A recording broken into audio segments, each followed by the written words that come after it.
sneak into a high-security event where Canadian Prime Minister Stephen Harper is going to be talking to the Vancouver Board of Trade. We ended off 2013 talking about how none of Harper's message was able to get through because of the Senate scandal. I think he wanted to start off 2014 on his agenda. He loves to talk about the economy. He loves to go to these type of events. We're doing this because this government is behaving as though climate change isn't happening, when actually we know that it is, and it's affecting the countries least responsible for it first and foremost. And this year, 2014, we want climate justice, the lives that are being lost and the people that are being displaced, to be really strongly considered in all the decisions that we're making as a country. And me and Sean are going to be trying to get into this event wearing these aprons. Stephen Harper is actually the most protected Prime Minister Canada has ever had. In 2012, the cost of the Prime Minister's protection detail jumped to about $20 million, twice what it was in 2006 when Harper first became Prime Minister. Do you think these jewels are believable? I mean, they're fake jewels. Yeah, I don't know if they use rhinestones here. You can flip it inside out. Okay. Yeah. Stephen Harper attended a breakfast at the Vancouver Board of Trade, and while reporters were told not to ask questions, two protesters managed to express their opinion. It was supposed to be a no-news event, a friendly crowd watching Stephen Harper bat away softball questions from a non-journalist, Ian Black of the BC Board of Trade. Totally safe, right? I'd like to... Wrong. Two protesters got right next to Harper. What was the reasoning behind it? And this government is failing on every level to do anything about climate change. We've seen just in the last few months the devastation in the Philippines, where over 4 million people were displaced and thousands of people lost their lives. We've also seen in the last 6 months $6 billion of damage at the tragic floods in Calgary, $75 million just last week being spent on the ice storms in Toronto. So climate change is not only costing us money as taxpayers in Canada, it's also taking lives all around the world, and the fact that this government is failing to act is completely unacceptable. It is quite incredible to see the protesters making their way that close to the Prime Minister. Absolutely. They sent out this press release. You have to look at the broader issue of what the tar sands expansion actually means for climate change, which is a really significant issue recognized by every government in the world as something that's very threatening to us right now. It was not the most auspicious start to Prime Minister Stephen Harper's first public appearance of 2014. His expansion of the tar sands and of the fossil fuel industry in Canada, which is directly affecting the most marginalized communities.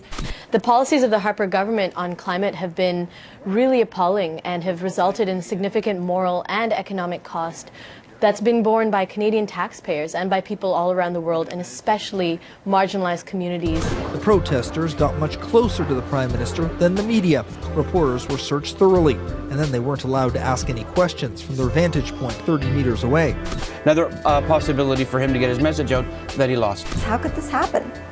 We just dressed in all black and came a little bit earlier and were able to get through the room and onto the stage. It was quite simple, actually. But I personally find it shocking that only the business elite in this city are able to access him.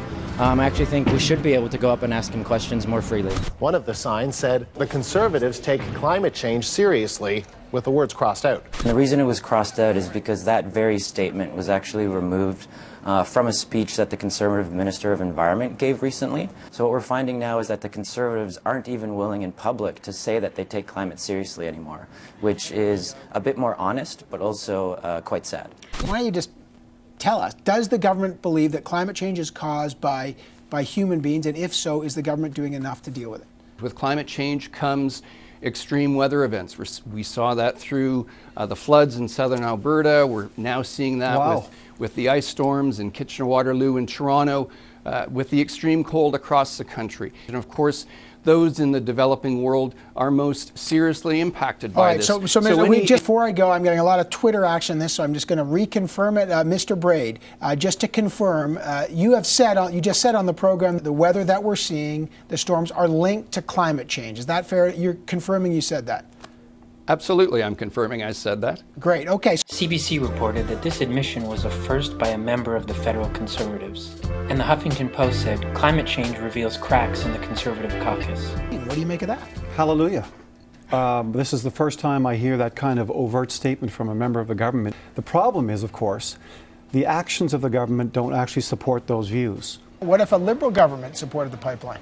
We are against any federal government who is promoting a pipeline that's causing climate change and that is against the interests of people here and people across the world. Is the NDP against pipelines or for pipelines? What is it?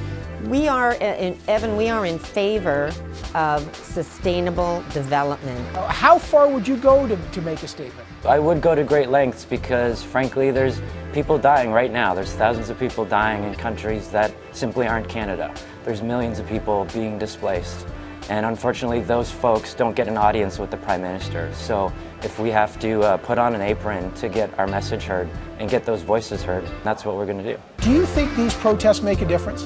I believe that we will be able to stop these pipelines when people choose to take nonviolent direct action, as well as support the Indigenous communities who are on the front lines of these struggles. Well, we're talking about it, so it had impact. And it had impact because right now climate change is one of the major issues affecting the world, let alone Canada. Yet we have a government that has emissions going up instead of down and seems to be blind to the challenges before us. There haven't been any charges laid, but they did confiscate the price tag on the apron I had purchased from Value Village, which I was hoping to return, so I can't do that. Is this a sign that climate change protests over pipelines are coming? And they were talking to those within the climate change movement that want to see action on it, that, you know, when Harper comes to town, they're taking him to task. When there's an opportunity, no opportunity will be passed by. The next day, Harper's event in Mill Bay, BC was delayed over an hour by a blockade at the gate. Will this continue?